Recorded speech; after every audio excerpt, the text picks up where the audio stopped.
Did you notice that it's a little bit cooler outside? I did. It's getting fall because, I already have my fall tree up.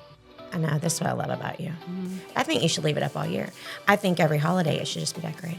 I agree. Do you want to know why it's getting cooler? Why? Because those of us, Libras, we're very, very important people. It's our time of the year's coming up, and we're thawing out. Is that what it is? Yeah, I've never heard that before. We're thawing out. And so there's a lot of people in the world that need to understand sometimes that thaw can be really, really great. Sometimes it might not be. But yeah, it is. It's true. We're very, very, what are we? We're like the balance keepers, the scales of justice. You know what I mean? You are not a balance keeper. No, I am too. Scales of justice. If there's an injustice in the world, maybe, yes. Oh no, that's but what it is. You are a pot stirrer. You are not a balance keeper. You always like to get the conversation going. I don't stir just to stir. Like to get I it going. only stir when I'm passionate about it. Right. If you're wrong, I'm going to tell you you're wrong. I agree. End of story. I have tried not to be that way, but I hear people say the stupidest things I've ever heard, and I'm like, that's stupid. I'm going to tell them they're being stupid. The justice maker part, yeah, I agree. Oh, I hate an injustice. But, yeah. And I can't stand when, again, it's like people hear this, and they take it, and they turn it into this, and I'm like, that is not even what happened. You took it out of context. And I also have to put a few people, like some Gator fans in their place, because I love you, friends, but they'll get on there and be like, oh, our team's the best. I don't care about football at all. I just go to the games every now and then because it's fun to attend the games. Love football, and my team is really good this year so far. So it doesn't matter to me at all. As long as I'm having a good time when I go. Well, that's my big thing. I go to any game. I go to Gator games too. I think people forget they're still kind of children playing with a leather ball out there in field, and they put their entire mood changes. I have friends that literally their mood, if their team's not good one year, they will be in a bad mood about everything. And I'm like, how do you let that affect you like that? Listen, some of the people that I grew up with didn't go to school, much less... I'm not insulting anybody, but they will kill you over their team. And I'm like, what? It ruins their whole life. It ruins their whole life. And then it's like, break it down if you why are we... I mean, I get it. I love football. But I don't know. People are nuts. But speaking of... There's been a huge controversy lately in Leesburg over some shuffleboard courts. I'm not going to give my opinion. Neither of us knew that anybody ever used because we've never seen anybody I've lived here almost 50 years, and I swear on everything that is true, everything. I have never once seen it. Now, and maybe I haven't. I'm sure there are people here and there that do, but I'm telling you, I haven't. That's fine.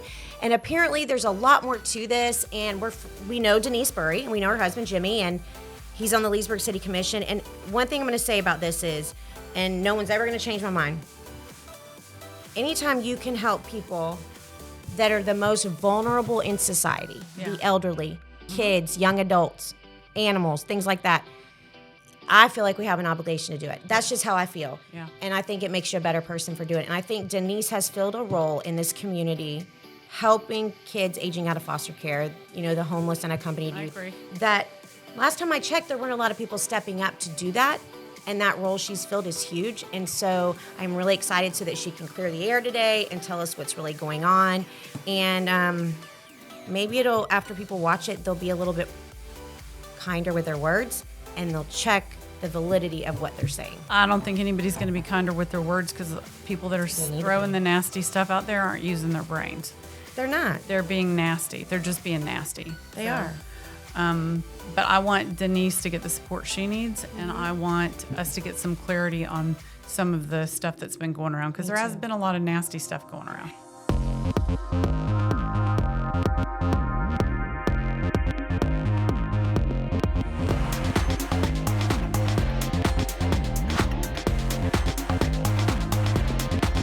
Welcome to the Style Podcast, presented by Plaza Cadillac and Plaza Lincoln, where our drive to be the best starts with you.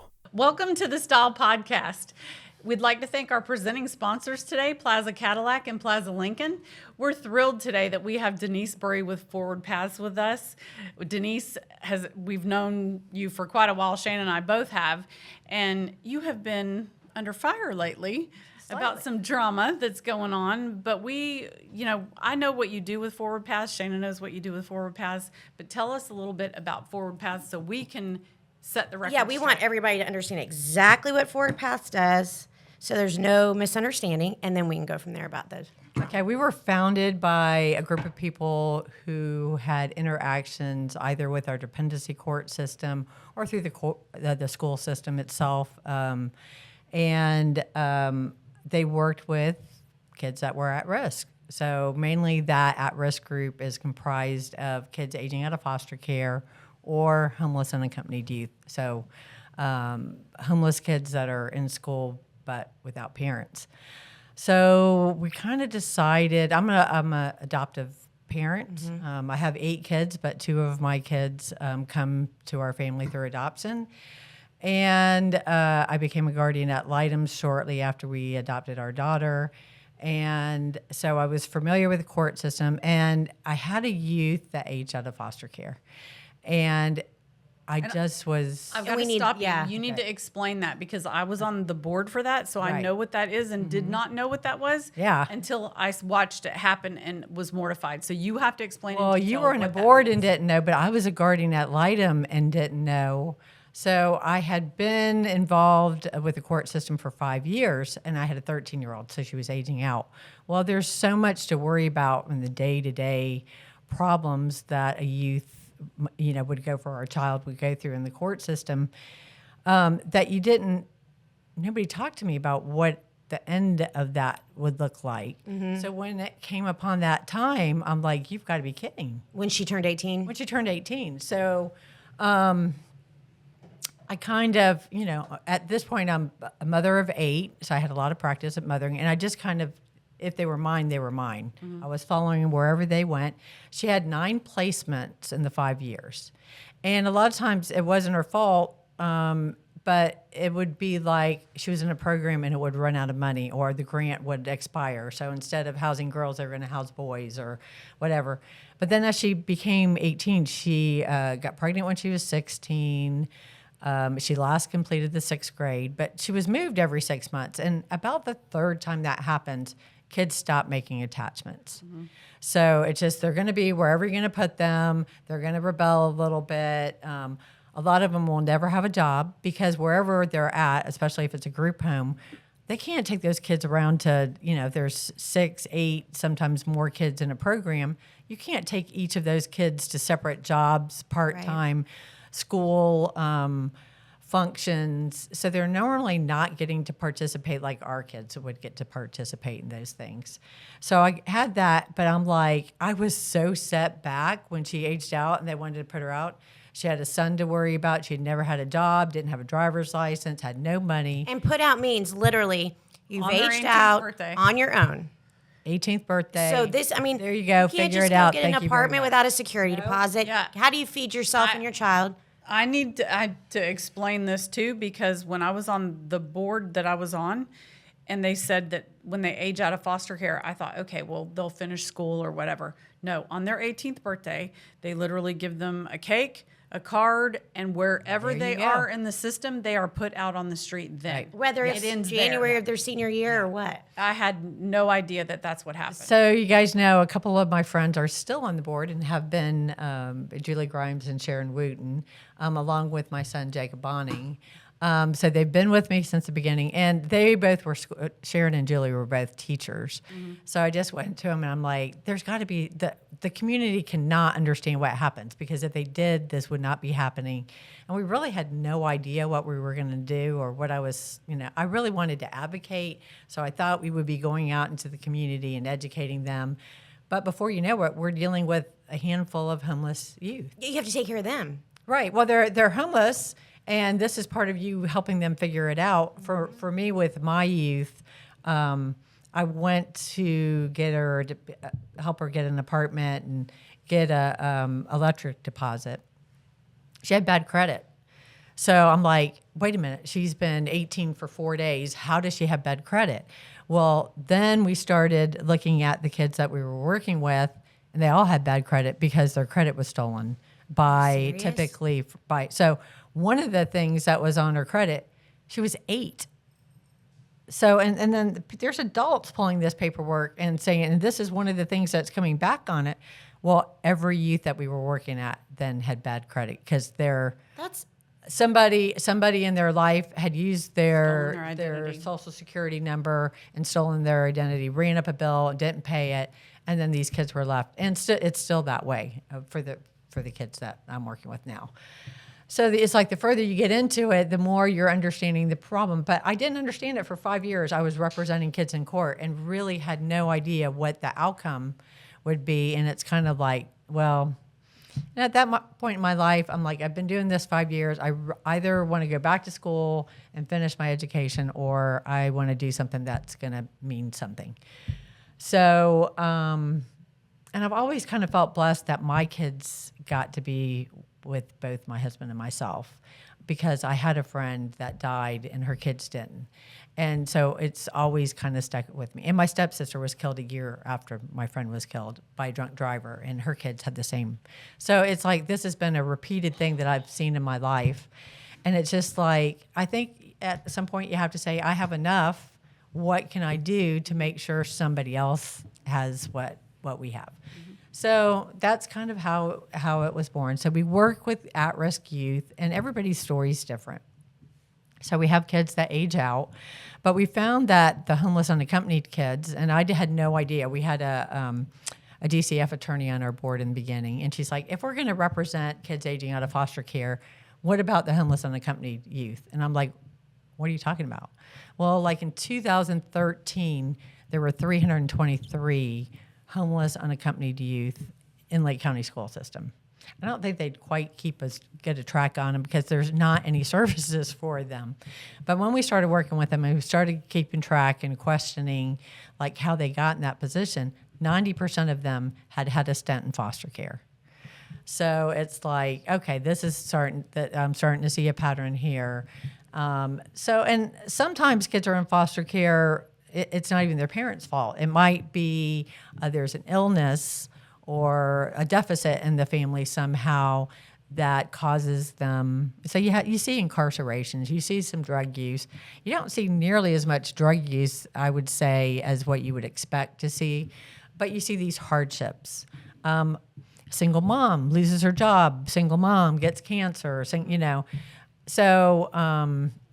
this is it's just they each have their own little story, but like you were saying earlier, it's not their fault. They didn't. This is not bad behavior, although bad behavior can be. Well, it can happen across the board with anybody. Well, I just had a friend give me an article about how trauma enters your DNA. It does, and it can be children that I just saw this. It might have been the same one.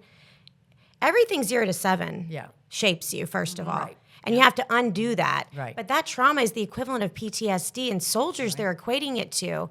And it makes me want to cry. I taught school for 10 years, and I saw so many kids that literally, I would sit back and think, somebody wouldn't show up to a program because of something, and they had nothing. And I remember thinking to myself, because I'd do anything for my kids. I'd do anything for your kids. Right. Mm-hmm. Yeah. And that's how, and you kind of think, sometimes I think your kids just think that's how everybody's life is. I think they really do. But They do. Then you get involved in your community. And, there's a lot of faith-based talk going around, and it's like, I think we're given a directive to watch out for the widows and the orphans. And I think that if you're going to talk about faith, you have to recognize that you have a responsibility in that faith. So for me, that's just part of who I am and what I do. And I try to take that very seriously, which kind of like leaves me in the hot spot sometimes, because it's like, people don't expect it, or it's like, what do you mean? You're working for free, or you're working.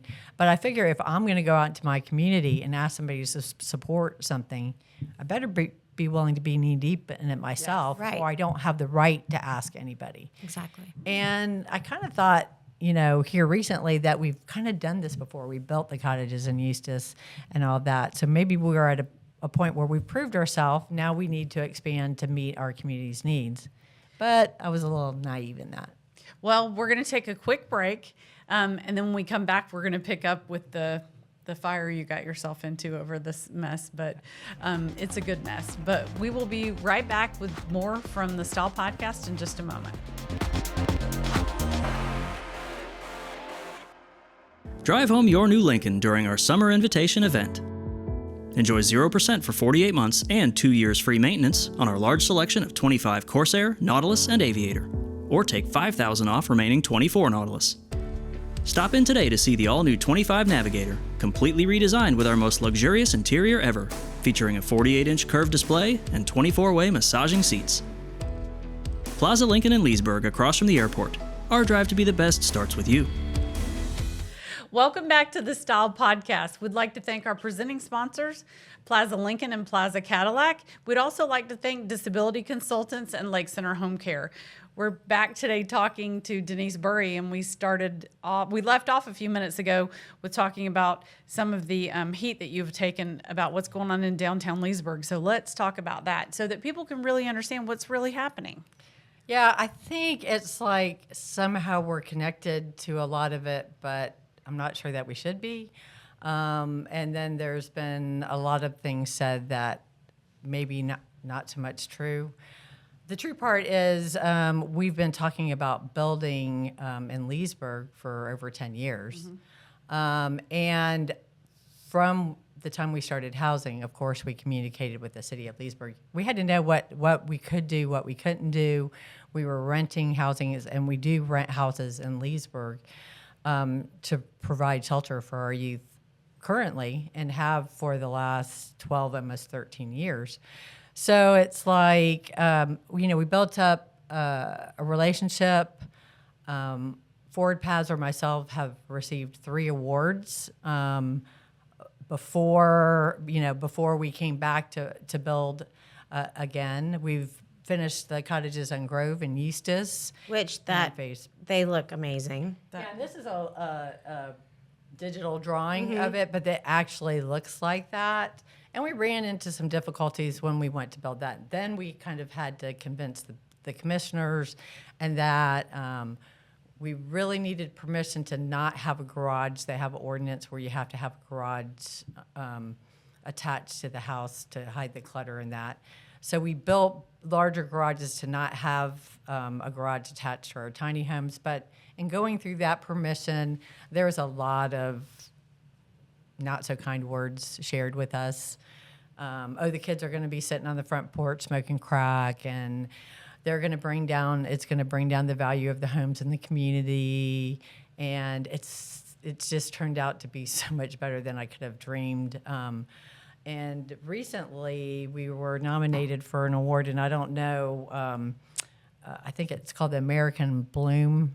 Eustis contacted us and said that and I think it's like an aesthetic award, but has something to do with us. I've driven in around Eustis recently, and I promise you those houses are a lot cuter than last time. They are. I'm not trying to be ugly. I'm just being honest. We've really worked with our youth to take care of the campus, and then we get some help when we need it. So, but we own the whole block there, and it's been wonderful, and it's given the youth the opportunity. We're doing a renovation of a house there, but we have 24 youth living on that campus. In partnership with the First United Methodist Church of Eustis, who donated the property. So you have to understand this is a very small congregation that has a big campus that owned this whole entire block. And basically they had voted on it before they even talked to me, and kind of said, brought me in to meet them and said, do you want this? And this is what you need to do and we've fulfilled it even through COVID. We still met our markers and completed that project.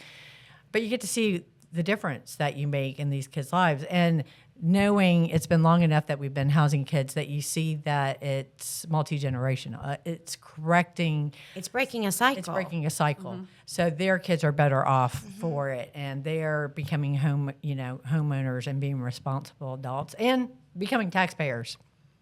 My husband's always saying, don't forget becoming taxpayers. That's right, they are. So, and I joked at one of our luncheons, with the audience and said, hey, you guys might want to be nice to my kids. We're putting out an awful lot of CNAs and people in the medical profession. Yeah.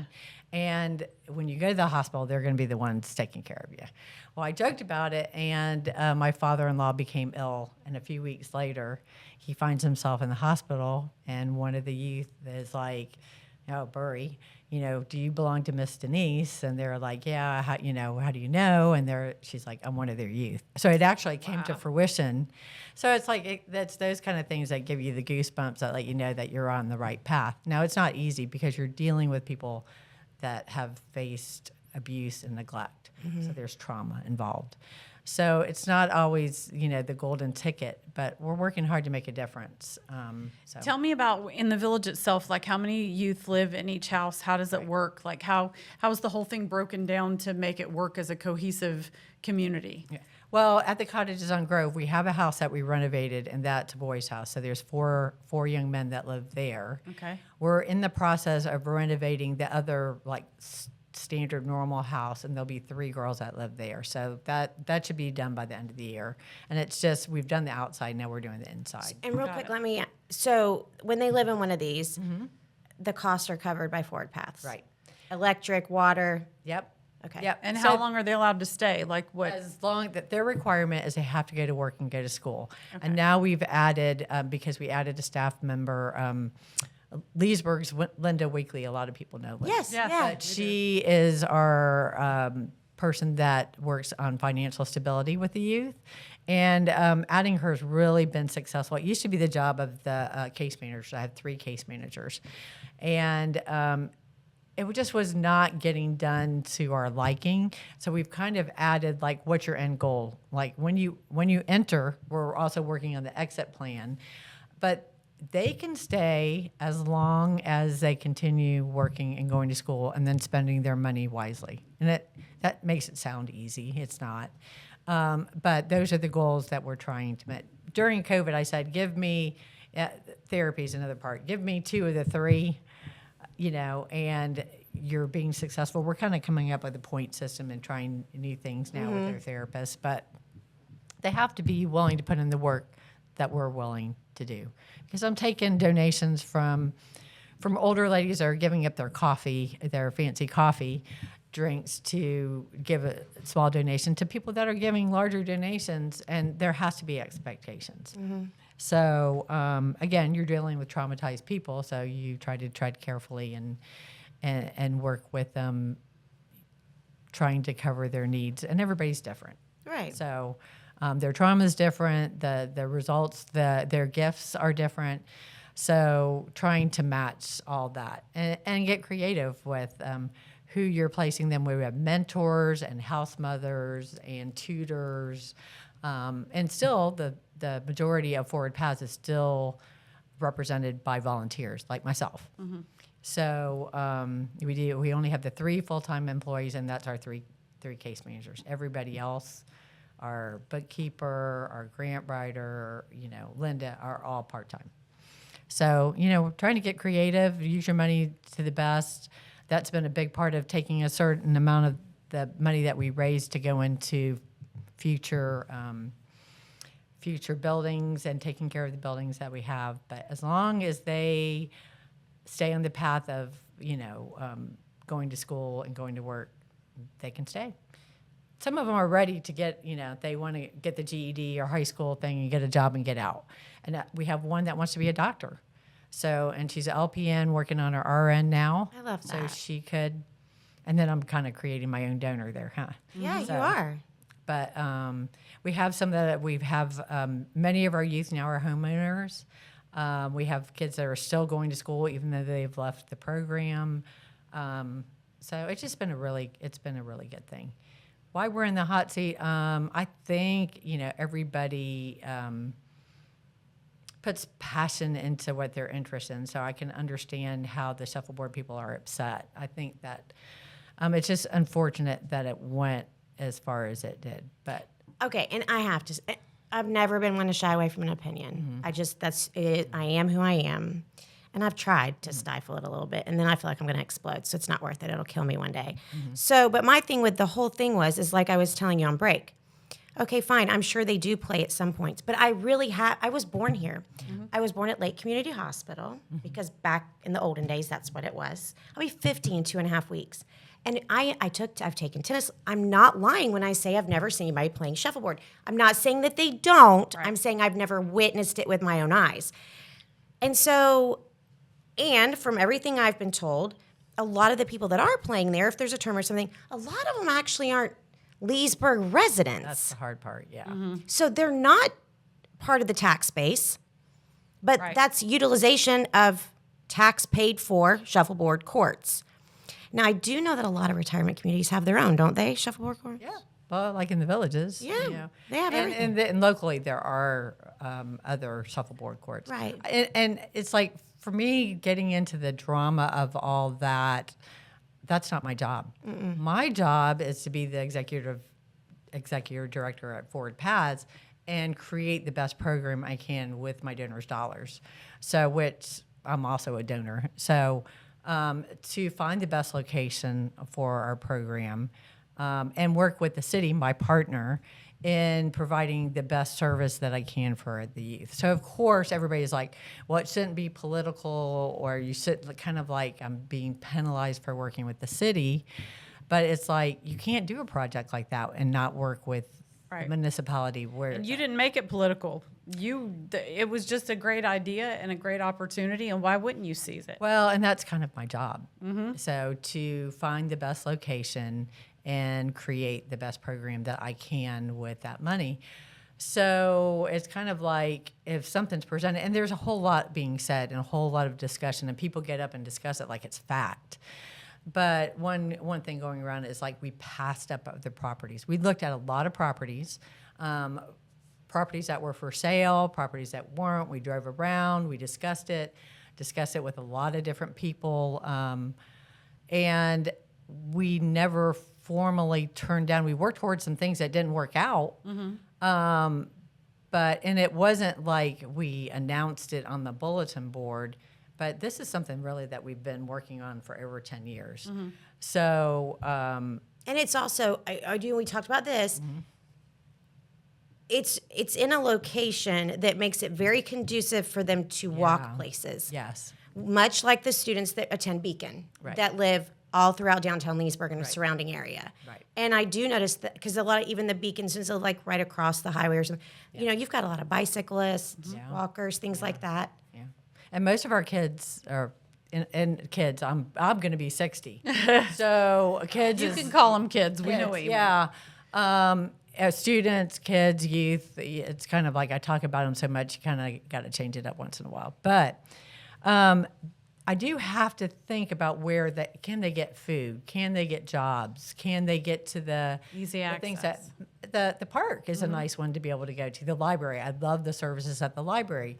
Also, the bus stop. Where's the bus stop? Where our office? Can they get to our office? Right now, all of our housing is a short trip to our office. So we kind of, when we've rented the houses or the apartments, we kind of make sure it's possible to get there without it being, too much of a problem. All right, we're going to take another quick break. We'll be back in just a moment with more from the Style Podcast.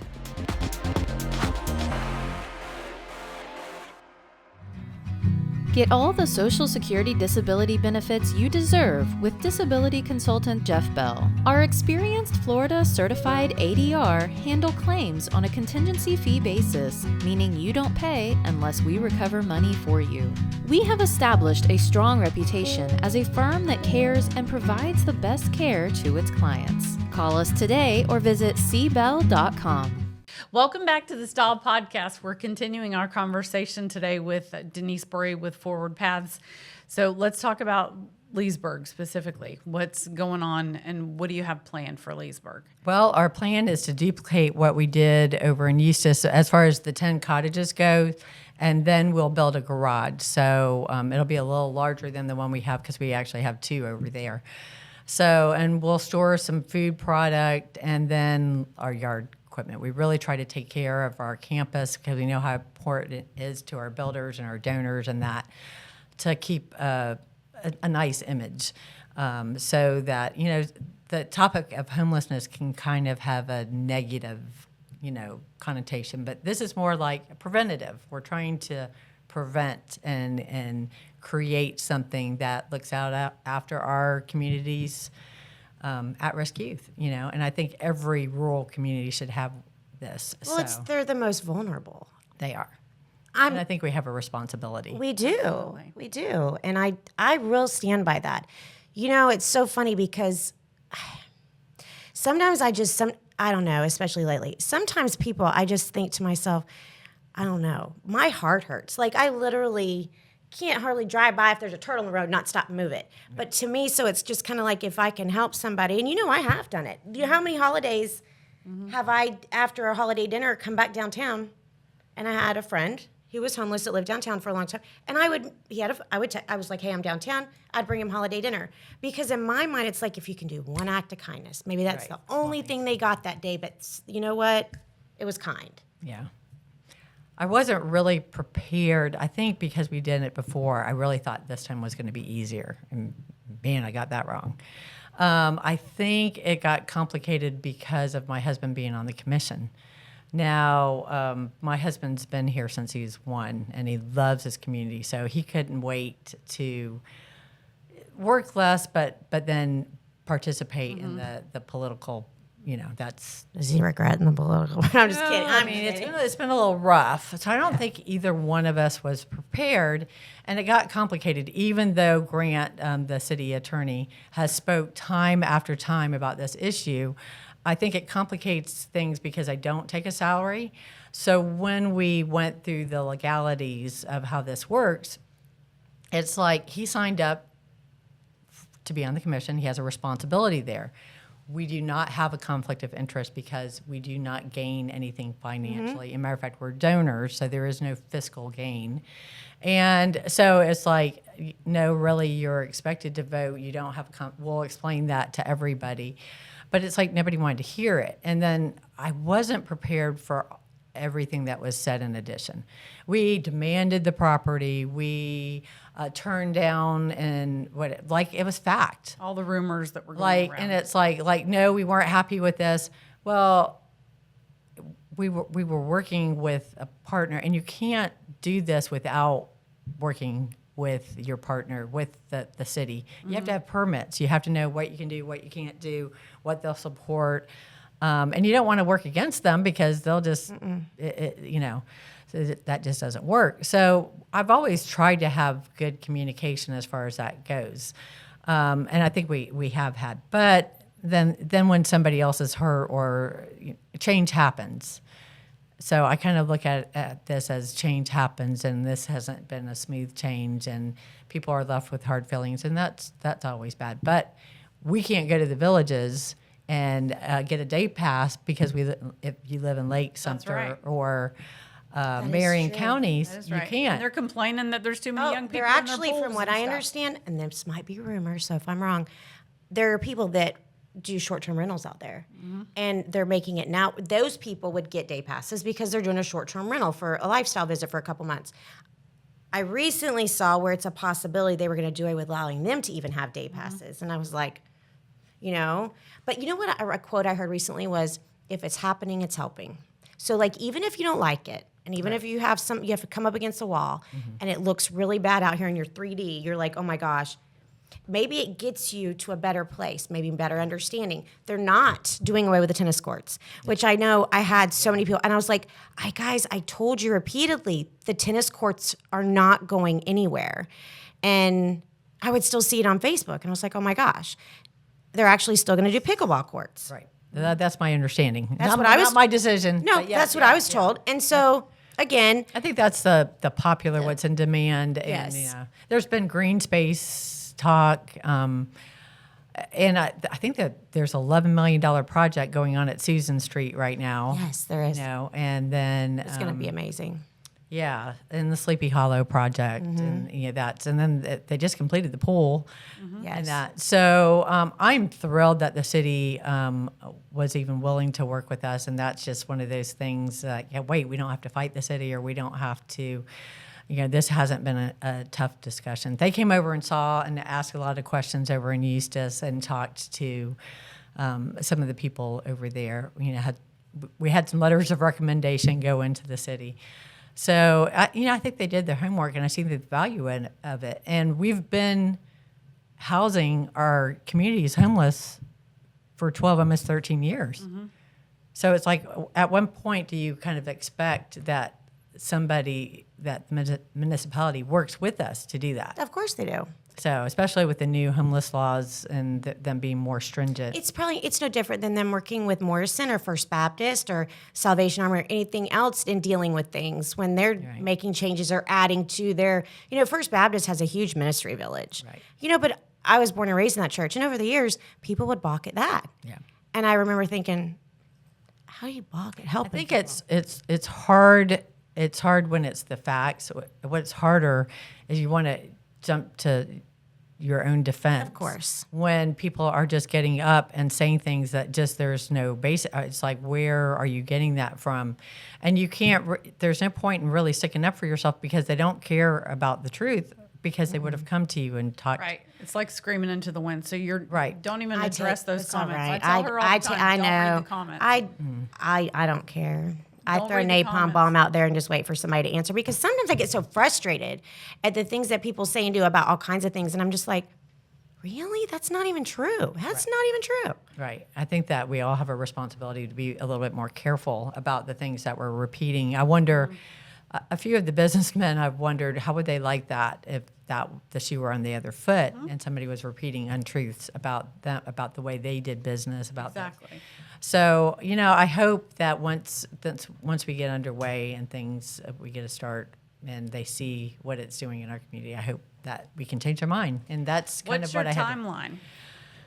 Well, we don't take possession of the property till November 7th. So the shuffleboard, the club will have a chance to play the last tournament here, which I think ends like the end of October. So I'm happy for them about that. And I think it's not like the city didn't want the shuffleboard to keep the property. It was a matter of $400,000 to $500,000 to repair it. And I think that sooner or later you have to evaluate like They're old courts. They are, and they're in need of repair. And that's how this whole discussion got started because they wanted the facility. So there was probably a business decision involved too. So how many is a- people that is it is- bringing? is a business. And then we're going to spend this, and there's only this many people utilizing it. And I know some people are like, oh, well, they spend money at restaurants. Yeah, well, so do the kids that'll live in these houses. Yeah. So at the end of the day, Well, we have mentors and tutors Yes. and all that, I have to say real quick before I forget, because my mom and I were talking the other day, and she was talking about all this, and she goes, I just have to tell you, I just think Jimmy Burry's the nicest person on the planet because if you remember, she's friends with Vicky Bear. And like she, like you are with she feels such a passion for stray cats. Like literally will do anything to, so her and Vicky, and she goes, and he always allowed us to feed right behind his pharmacy. I remember her coming with a big bag of cat food, right? And she's like, the vultures were there and everything. And so, everybody has a passion for something. And Yeah, I'm sad, and I hope that the shuffleboard club will work past it, and maybe they strengthen their club and then build somewhere. Maybe they'll be donors eventually when they see how fantastic Well, that it is. or they'll build up Exactly. they can go to the people that were so interested in supporting that. They can Yes. take the people that signed their petition and maybe fundraise to maybe build they could add somewhere. shuffleboard courts down there at Pear Park. There might be a little room down there. I don't know. That's the county. That would be that's to true. discuss with the county. So But then if it's in the county, then maybe some of the people that are complaining that actually don't live in Leesburg, it would more benefit them. yeah, I think for the temporary fix, there are places that they can play a tournament. Yeah, So they- I I don't see think it's 'em. gonna. Hopefully, that's how that works out. So Right. that's not really my business. My business is Forward Paths, and my husband did not have a conflict of interest simply because I don't take a salary and we do not benefit from it financially. And we are from a small town. Right. You know what I mean? And so Yeah, it's not yeah. uncommon for us to be related to someone or know someone really well that sits on a commission. Well, that's it, or you know. runs really. I mean, let's be Our honest. mayor, his family, a good part of them were created through adoption and foster care. So I think he has a heart for that. So I think each person kind of has something they champion, something that's important to them, something that's Yeah. in their makeup. And I think, we did get a 4-1 vote, and I'm happy for that. So even without my husband's vote, we still would have had it. But I think he has a responsibility to do and represent the city the best that he Oh can. yeah, And it's I just think like he John Christian when he wanted the pool where he had it is. put, or anything else he wanted done, and is. it benefited the community. So at the end of the day, that's what we all should be. I think that's what everybody's goal should be, making their community a little bit better, look, leaving it a Lynchburg little is bit better now. I am going to stand by that. Again, born and raised here, and we work downtown. And just some of the businesses that have come in recently, the beautification and stuff, it's a much more aesthetically pleasing place. I enjoy eating downtown, coming downtown for a drink. I like the candy store. I do like the candy. I love the little $5 box. Yes. Every now and then I'll be like, I need a $5 box. Well, thank you so much Yes, for thank joining you. us Thank you for today, having me. Denise. Thank We've you. really had a good time talking to you and clearing up some of the controversial stuff and the misconceptions that were going around. So we really appreciate you. do. I hope in a Thank year you. from now we're having a ribbon cutting, and I hope you Yes. all. We would love We to would be love to there. be there, yes. We would. And thank you for what you're doing for the kids. Really, thank you. Thank you again for joining us for the Style Podcast. We'll see you next time.